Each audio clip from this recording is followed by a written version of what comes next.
Hey, what's up, everybody? BDF44 here, coming at you with another video. Okay, halftime of the game 6 of the NBA Finals between the Milwaukee Bucks and the Phoenix Suns. We have really an interesting first half, to be honest with you. It almost mirrored the last one, only opposite, if that makes any sense. So, what you had here was the Milwaukee Bucks jumping out to an early lead with some really fantastic play by a guy like Bobby Portis, who really came in and made his presence felt. Um, uh, Middleton's doing his thing. Giannis is playing fantastic, and you're just really seeing them jump out and basically get to an early lead with some kind of lackluster play from the Phoenix Suns, not really getting a whole lot early, getting off to a slow start. It was the lowest scoring of quarter. The first quarter was the lowest scoring quarter that we've had in these playoffs. So, you could tell that both teams are kind of playing a little tight.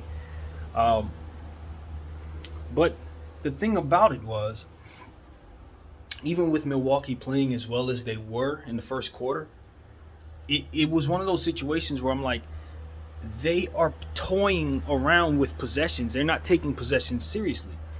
They'd have situations where a guy like Bobby Portis would come down and jack up an early 3-point shot early in the shot clock. You have another one where Giannis is hoisting up one of his signature brick threes early in the shot clock. Like, they were just having so many of those. Missed layup, next possession, turnover on the next possession, turnover the next possession. I'm like, even though Milwaukee's up and Phoenix is having a hard time scoring, it looked to me in that first quarter that Phoenix was hanging around. And you saw Cam Payne come in and really spark the Phoenix Suns strong with his play. He came back aggressive and did what basically I said he needed to do, to come out and try to take over and push the pace. We saw Cam Johnson hitting key threes when they were down big. He would come down and just light a three-pointer up. Maybe they'd be down by 9. He'd come up and hit another one. It's like he would just hit the key three that you needed him to hit. And then you had Mikal Bridges getting to the line, making his presence felt. And that's what you're seeing a lot of. I gotta say, very curious decision for Mike Budenholzer leaving Chris Middleton in the game with 3 fouls in the first half. I don't think he picked up that 4th foul, but that was dangerous. It was about 4 minutes to go. They were at the free throw line. He had a chance to pull Middleton out and roll the dice. So pay attention to that. Middleton's kind of been removed from the game by the referees early on. You kind of see some stuff like that. I haven't seen a whole lot from Booker. Booker's kind of been quiet, to be honest with you, for his standards. I think they're doing a pretty good job on him. But the story of the game early on was just the Milwaukee Bucks empty possessions.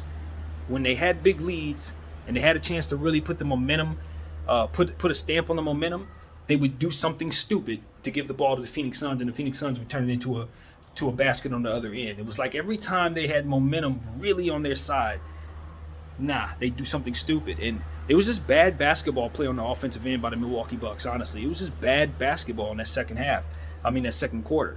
And on the other side of things, you just saw Phoenix continue to capitalize. Near the end of the second quarter, I started having link issues as usual. But I was able to get the majority of the first and second quarter, and honestly, that's just the summary of it all. Bad 3-point shooting by the Milwaukee Bucks, empty possessions. They were 3 of 17, the announcer said, from the 3-point line. 17 threes you're launching up in the first half, and you only make 3 of them. I mean, you can clearly see what's going wrong there. So they're playing right in the Phoenix hands. As a result, the Phoenix Suns have the lead going into this half when they were down by as much as, I think, 13 or 15 points. So I really don't know what to say, man, as far as what I expect to see in the second half. Every game is different, and we're finding out the tendencies and things of that nature in a game like this kind of just going out the window. We've seen both teams play well in this game. You've seen both teams play poorly in this game, and we haven't even seen a second half yet. So at this point, I just feel like you're really seeing both teams play tight. The pressure of the game is very much on both teams. Chris Paul is playing like Cliff Paul. I'm not gonna lie, he's coughing the ball up, playing too fast, moving too slow, that kind of thing. It's like he's trying so hard, but to to be honest with you, he's just coming up small in the moment. And I'm not going to lie, that's what he looks like to me.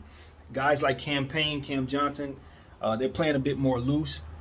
And I'm just, Chris Paul looked like he's like shell shocked out there, to be honest. I don't know if others see it that way, but it just feel like he's just ready to cough the game up. And if I'm the other teammates, I'm like, if I'm his teammates, I'm not letting him do it. If I'm his coach, I'm not letting him do it. You know what I mean? Because you will live and die with Chris Paul and his nerves, to be completely honest with you. That's something that I've understood about him for a long time. You're going to live and die with his nerves. And sometimes his nerves are going to be ultimately what kills him. You can't let it happen. If you're his teammate, you can't let it happen. You know, in this situation, I'm going with Cam Payne. If Chris Paul starts coughing the ball up, I'm sitting him down, and we're gonna argue about it. But Cam Payne's playing too well. The Phoenix Suns play too well with him pushing the pace. For the jitterbugs, man. For the pressure jitterbugs. I get it. He's a superstar. Been in the league for 15 years. Pressure's on him to win a championship. All that is wonderful. But this is a Phoenix Suns basketball team. And just like I say, you know, with the Milwaukee Bucks, you can't run everything through Giannis because it's not the most talented player when it comes to his half-court settings, things like that. You saw what went wrong there when they were trying to do it in the first quarter. That was part of why they couldn't seem to score, or rather keep Phoenix, you know, from coming back. It was because they had issues with possessions, and part of that was them trying to run things through Giannis. Other parts of that was just them taking bad shots in general. But I feel the same way about Chris Paul when it comes to him just flat out choking, bro. I ain't even gonna BS around. He, you know, the turnovers at the end of games, fumbling the ball even in the first half of this one. It's just, no, we can't do it. We cannot do it. We got other guys on the team that are playing loose. Run with them. But what I'm seeing is a Milwaukee Bucks team that's just playing into the Phoenix Suns' hands. I mean, if I can say anything else, it's just, look, Milwaukee needs to simplify things for themselves. And I understand Middleton's in foul trouble hurt them. I'm sure with him kind of getting a chance to have only 3 fouls going into the second half, rather, kind of stabilizes things. I will be looking to him to be more aggressive in the second half. And if he can do that, and if he can hit some shots really quickly, I still think this is going to be a Milwaukee championship night. Because basically what you have is him just being removed from the game. So put their best player back out there, and they'll be fine. And like I said, Giannis is looking great. He's blocking shots. He's doing everything he got to do to continue to maintain his position on this team. You know how I view him as it pertains to this team. And I'm not wavering from that. He's complimentary. He's a complimentary superstar. He's a complimentary megastar. You run things through Middleton, run things through Holiday, and you will win this game, Milwaukee. And look, Bobby Portis is balling. But Bobby Portis is doing some of the stuff that went wrong with Devin Booker in the last game. When you get hot, you start taking heat checks. Heat checks are probably 80% horrible shots, no matter who's taking them, no matter the circumstance. If you're taking a heat check shot, chances are it's a poor possession. And a guy like Bobby Portis in a game 6, you do not need taking no heat checks. Empty possessions are why teams lose championship games. Period. The end. There is nothing else to say. I hope you all enjoy the second half of this game. I certainly will do the same. Thank you all for watching. My name is BDF44.